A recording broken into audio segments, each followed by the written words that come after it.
ভাই পিছনে মনিটর কি অফ করতে হবে?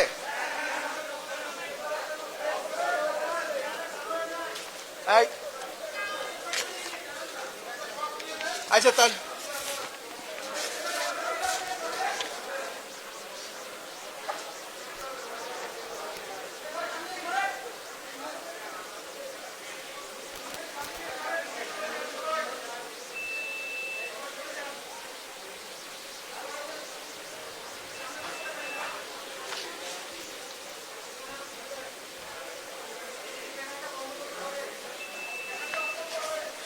এই এলইডি প্যানেলটা অফ করে দাও।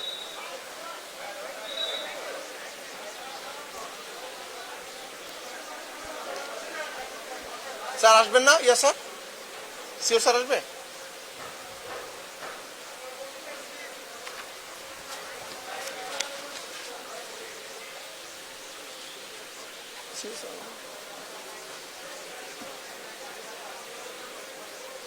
ভাই শুরু করবো?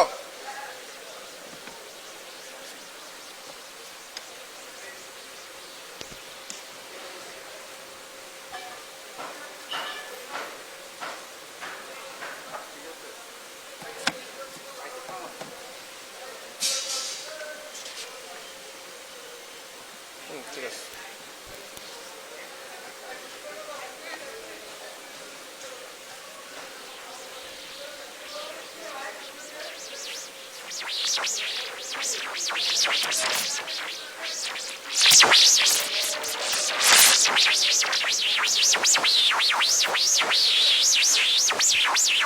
শুরু করছি।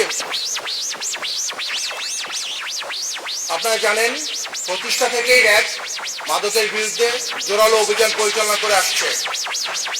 মাননীয় প্রধানমন্ত্রীর মাদককে যে জিরো টলারেন্স নীতি বলেছেন মাদকের বিরুদ্ধে, এই প্রেক্ষাপটে আমরা মাদক বিরোধী বিভিন্ন অভিযান জোরদার করেছি।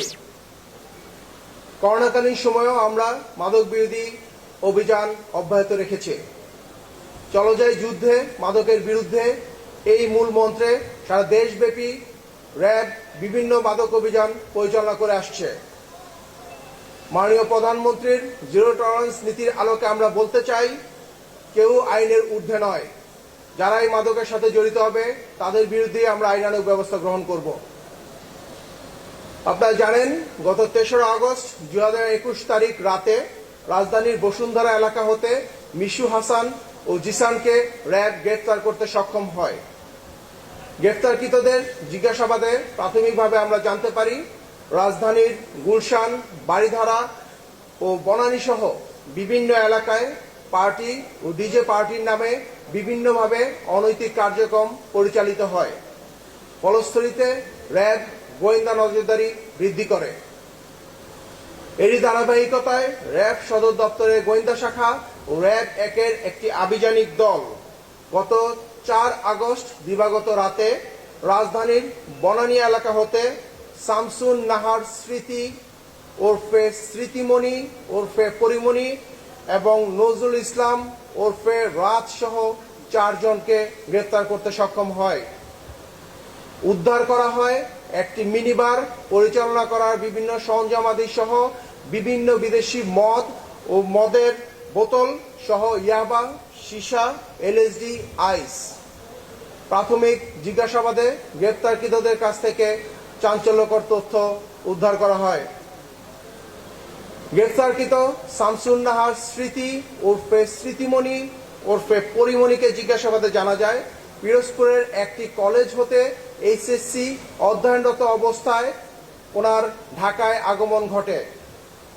২০১৪ সালে তিনি প্রথম একটি ছবির মাধ্যমে চিত্রজগতে অন্তর্ভুক্ত হন। তিনি এই পর্যন্ত ৩০টি সিনেমা সহ ৫ থেকে ৬টি টিভিসিতে অংশগ্রহণ করেছেন। পিরোজপুর থেকে ঢাকায় এসে চিত্রজগতে দৃঢ় অবস্থানের পিছনে তিনি জানান নজরুল ইসলাম ওরফে রাজের একটি গুরুত্বপূর্ণ ভূমিকা ছিল। গ্রেফতারকৃত পরিমণি ২০১৬ সাল হতে অ্যালকোহলে আসক্ত হয়ে পড়েন। তার ফ্ল্যাট হতে বিভিন্ন ব্র্যান্ডের বিদেশি মদ উদ্ধার করা হয়। তিনি নিয়মিত অ্যালকোহল সেবন করতেন এবং মাত্রাতিরিক্ত অ্যালকোহল সেবনের চাহিদা মেটানোর জন্য তিনি নিজের ফ্ল্যাটে একটি মিনি বার স্থাপন করেন।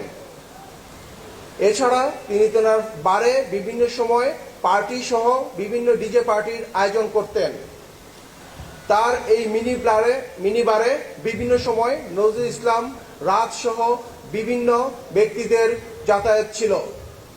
তার এই মিনি বারে অ্যালকোহল সাপ্লাই সহ বিভিন্ন সহযোগিতা করে আসতো নজরুল ইসলাম ওরফে রাজ। গ্রেফতারকৃত নজরুল ইসলাম ওরফে রাজকে জিজ্ঞাসাবাদে জানা যায় সে 1989 সালে খুলনার একটি মাদ্রাসা থেকে দাখিল সম্পন্ন করেন। পরবর্তীতে ঢাকায় গ্র্যাজুয়েশন সম্পন্ন করে বলে তিনি দাবি করেন। অতঃপর সে বিভিন্ন ব্যবসা বাণিজ্য ও ঠিকাদার কার্যক্রম শুরু করেন। পাশাপাশি শোবিজ জগতেও তার অনুপ্রবেশ শুরু হয়। তিনি রাজ মাল্টিমিডিয়া নামে একটি মাল্টিমিডিয়ার স্বত্বাধিকারী। তিনি বিভিন্ন নাটক প্রযোজনা সহ বিভিন্ন শোবিজ অঙ্গনে বিভিন্ন প্রযোজনা করেছেন।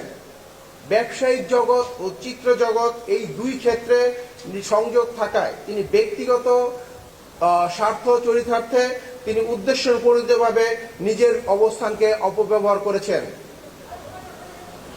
গ্রেফতারকৃত মোহাম্মদ নজরুল ইসলাম ওরফে রাজ ইতিপূর্বে গ্রেফতারকৃত মিশু হাসান ও জিসানের সহযোগিতায় 10-12 জনের একটি সিন্ডিকেট গড়ে তুলেছিল।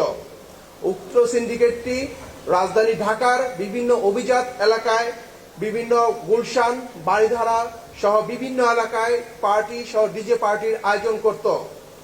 ওই সকল পার্টিতে বিভিন্ন অনৈতিক কার্যক্রম সহ মাদক সেবন সহ বিভিন্ন কার্যক্রম পরিচালিত হতো। উক্ত পার্টিতে অংশগ্রহণকারীদের কাছ থেকে বিভিন্ন অর্থে বিভিন্ন পরিমাণে অর্থ সংগ্রহ করা হতো। এরই মাধ্যমে এই সিন্ডিকেটের সদস্যরা বিপুল পরিমাণ অর্থের মালিক হয়ে যায়।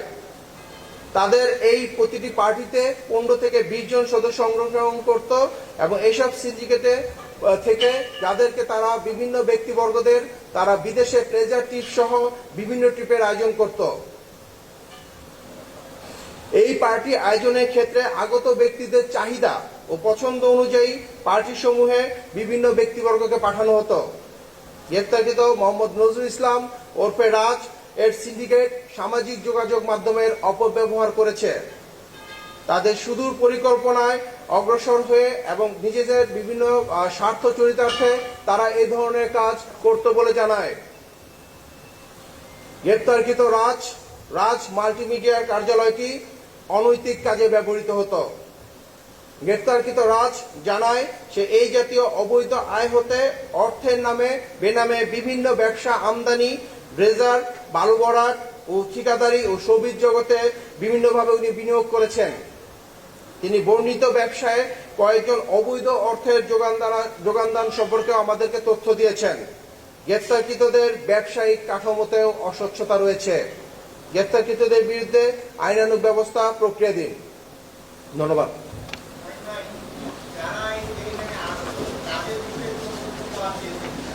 তাদের বিরুদ্ধে কোনো ব্যবস্থা নেওয়া হবে কিনা? আমি বাদল আরটিভি থেকে। ধন্যবাদ আপনাকে।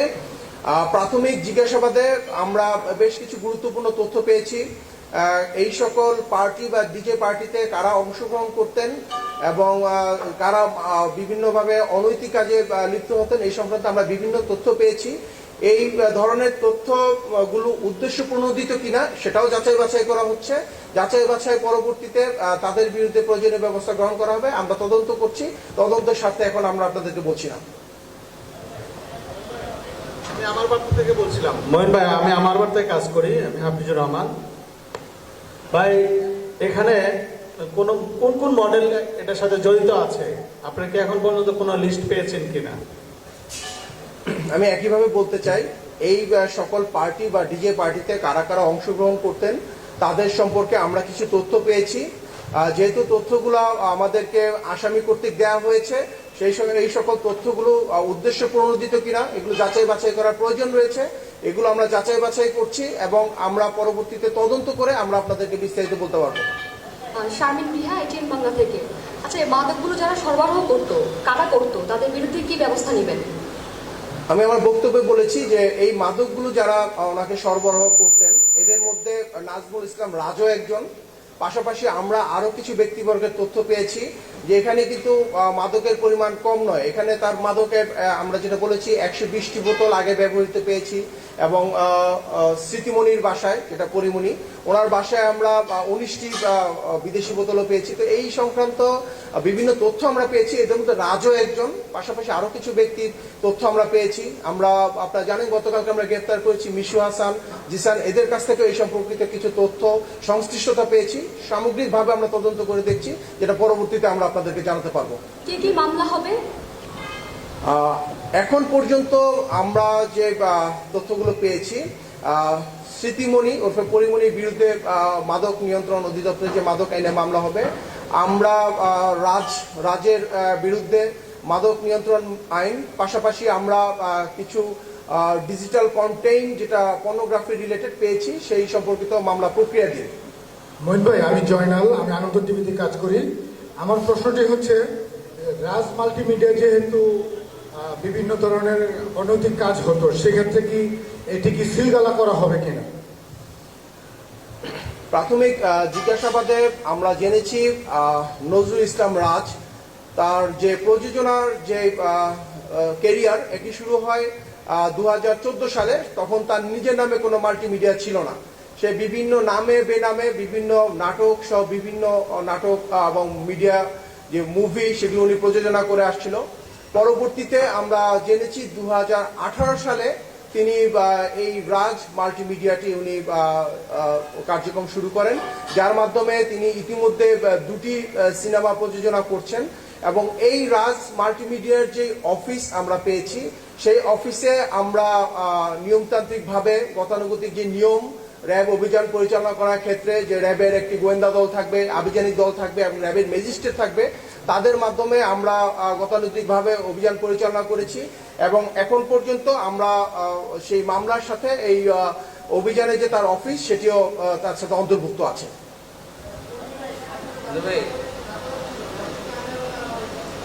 শোনা যাচ্ছে না ভাই, সরি, আমরা একটু শুনতে পাই না, আপনি একটু। মোহন ভাই, আমার একটা প্রশ্ন ছিল। আমি লিটন হায়দার, আমি বিডি নিউজে আছি। জি ভাই, সরি, আমি একটু জানতে চাচ্ছিলাম, সেটা হচ্ছে যে আপনি বলেছেন যে পরিমণি উনি 2016 সাল থেকে মাদকাসক্ত, মানে মদের প্রতি তার একটা আসক্তি আছে। আমার প্রশ্নটা ছিল যে পরিমণি এবং রাজের যে মদগুলো উদ্ধার করেছেন, পরিমণির মাদক ব্যবহারের ক্ষেত্রে তার লাইসেন্স ছিল কিনা, মানে বৈধভাবে লাইসেন্স তার করার ক্ষেত্রে তার অনুমতি ছিল কিনা, এটা জানতে। আমরা পরিমণির এই অভিযান যে পরিচালনা করেছি, একইভাবে যেটা আমি বলছিলাম, একটি আইন সিদ্ধভাবে গতানুগতিক নিয়ম অনুযায়ী আমরা তার এখানে অভিযান পরিচালনা করেছি। আমাদের এখানে গোয়েন্দা দল ছিল, র্যাবের আভিযানিক দল ছিল এবং ম্যাজিস্ট্রেট ছিল। আমরা তার বাসায় অভিযান পরিচালনাকালীন সময়ে বিপুল পরিমাণ মাদক পেয়েছি, যেটা আসলে একটি লাইসেন্সে কভার করার প্রশ্নই আসে না। পাশাপাশি আমরা তার একটি লাইসেন্সের কপি আমরা পেয়েছি, যেটা আইন সিদ্ধ নয়, যেটা অনেক আগেই সেটা মেয়াদ উত্তীর্ণ ছিল। তো আমরা যে তার লাইসেন্সের যে কপিটি পেয়েছি, সেটা মেয়াদ উত্তীর্ণ ছিল এবং সেটা আইন সিদ্ধ ছিল না।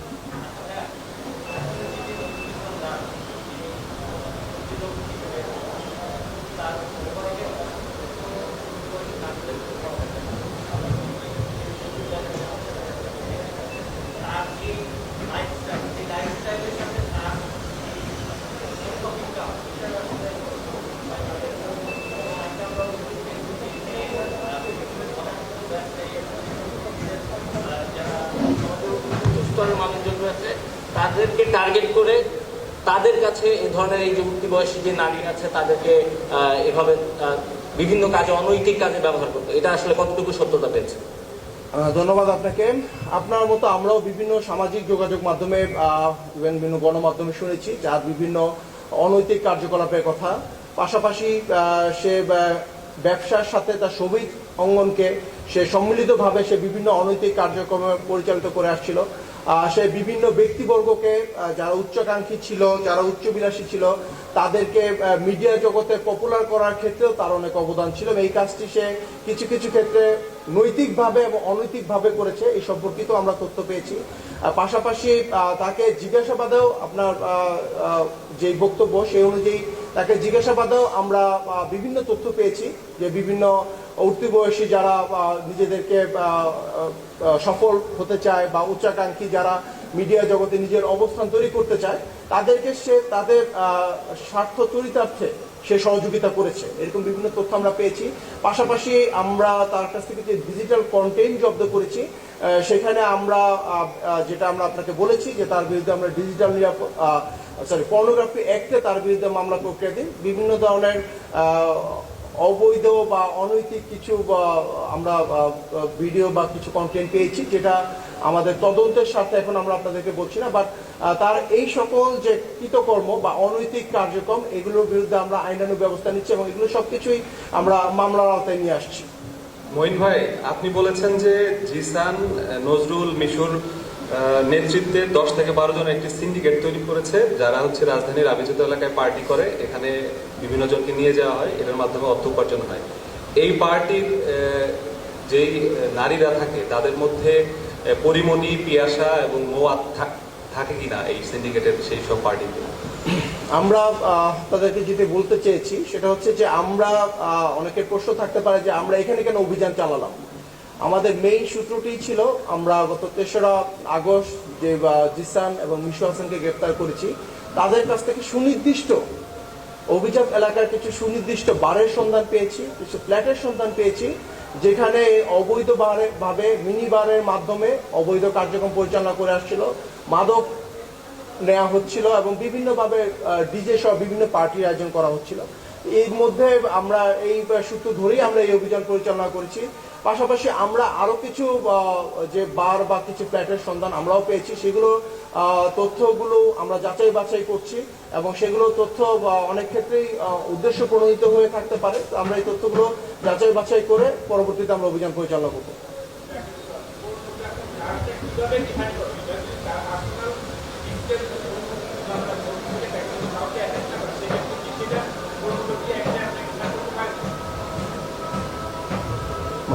সেটা পারে আমরা তো এটাতে কাউকে তো সে ব্ল্যাকমেল করে নাই যে এই পর্নোগ্রাফি কাউকে দিয়ে সেটা করছে, কিন্তু তার কন্টেন্ট যেটা পাইছে এটা একদম শুধু তার পিসিতে তার মোবাইলে তার ঘরে যে কোনো ছবি থাকে সেটা কোনো এই অফেন্সের একটা পড়ে কিনা।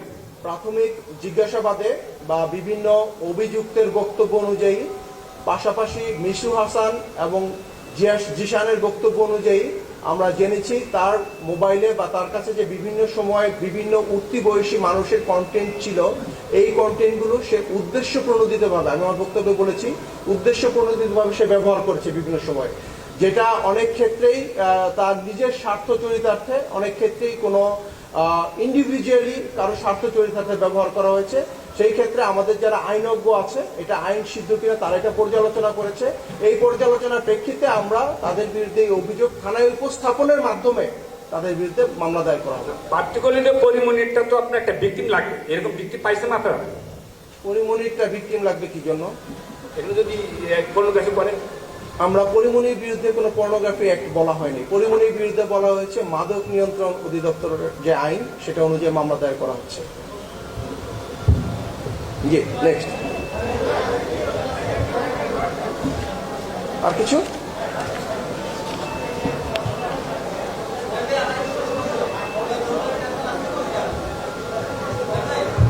মহিন ভাই, এই যে রাজের বিষয়টা একটু ক্লিয়ার হওয়ার জন্য আমার একটা প্রশ্ন। আপনি বলেছেন যে উদ্দেশ্য প্রণোদিতভাবে সে পর্নোগ্রাফি কন্টেন্ট গুলো তৈরি করতো, এটা কি কন্টেন্ট তৈরি করতে কি বলেছি না? আচ্ছা, তার পিসিতে পাওয়া গেছে, এগুলো কি তার বাণিজ্যিক উদ্দেশ্য ছিল না ব্ল্যাকমেইলিং ছিল?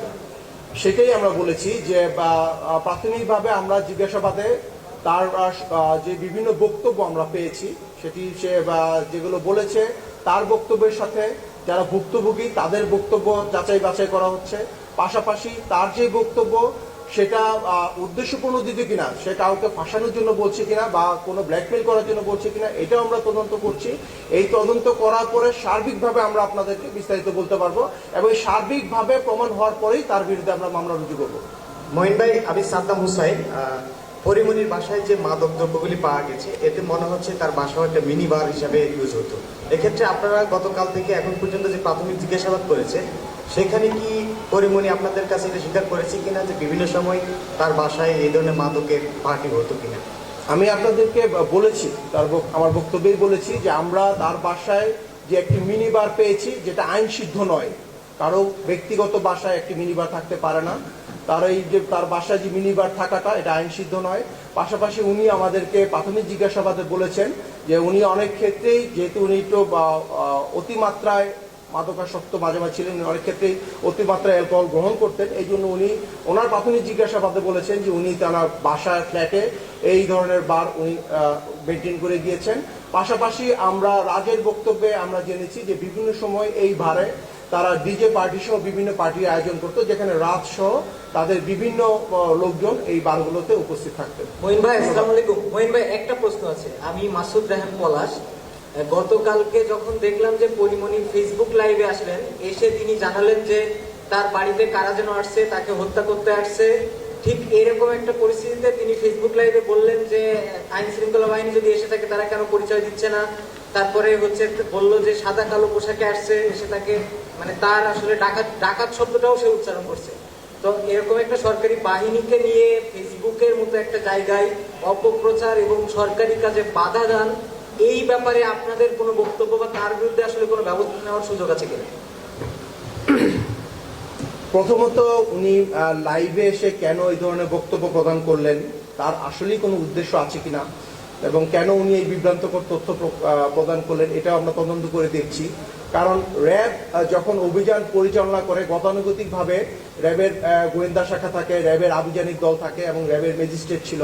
এবং আপনারাও গণমাধ্যমের মাধ্যমে দেখেছেন যে এখানে র্যাবের ইউনিফর্ম পরা লোক ছিলেন, গোয়েন্দা শাখার লোক ছিলেন, সবাই ছিলেন। তো প্রাথমিকভাবে আমরা মনে করি যেহেতু উনি সংক্ষুব্ধ ছিলেন, উনি ভীত সংস্তপ্ত ছিলেন, এই ক্ষেত্রে হয়তো উনি বিভিন্ন কথা বলে থাকতে পারেন, যেটা আমরা যাচাই বাছাই করছি এবং এইটা তদন্ত সাপেক্ষে আমরা প্রয়োজনীয় ব্যবস্থা গ্রহণ করব। ভাই, আমি একটা কোয়েশ্চেন করতে যাচ্ছি। মহিন ভাই, যে পরিমণি নেতৃত্বাধীন এই চক্রের হাতে এখন পর্যন্ত কতগুলো মানুষ ভিকটিম হয়েছেন বা ব্ল্যাকমেলিং এর শিকার হয়েছে? আমি যেটা আপনাদেরকে বক্তব্যে বলেছি যে পরিমণির চক্র বলিনি, আমরা বলেছি নজরুল ইসলাম, রাজ, তারপরে জিসান, মিশু, এই একটি সংঘবদ্ধ চক্র ছিল যারা বিভিন্ন সময় এই ধরনের অপকর্ম করত, পার্টির নামে বা বিভিন্ন ডিজে পার্টির মাধ্যমে অনৈতিক কার্যকলাপ করত। এই চক্রে আমি বলেছি যে অলরেডি 10 থেকে 12 জন রয়েছে, যে চক্রকে আমরা বিভিন্নভাবে তাদেরকে গোয়েন্দা জালে আটকে তাদেরকে গ্রেফতারের চেষ্টা করছি।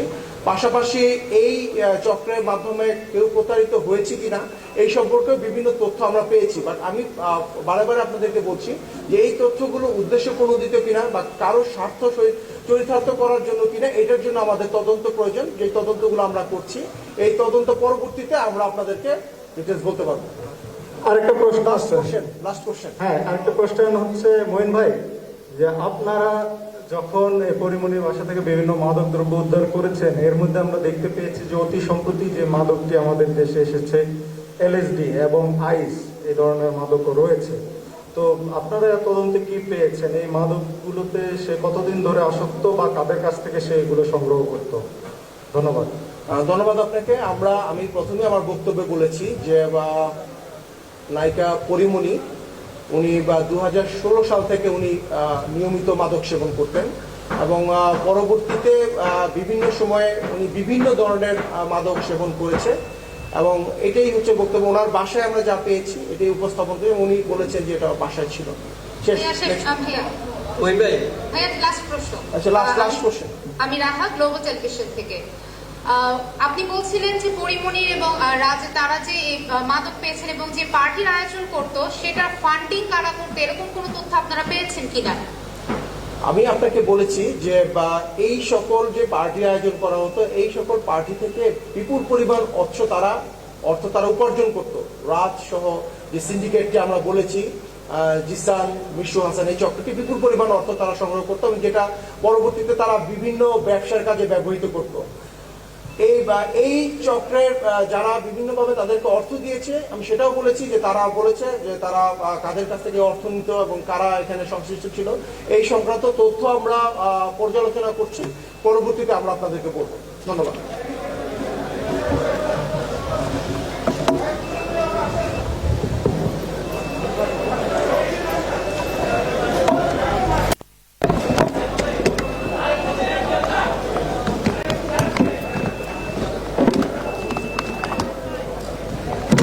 যান যান মোহন ভাই আপনি যান মোহন ভাই যান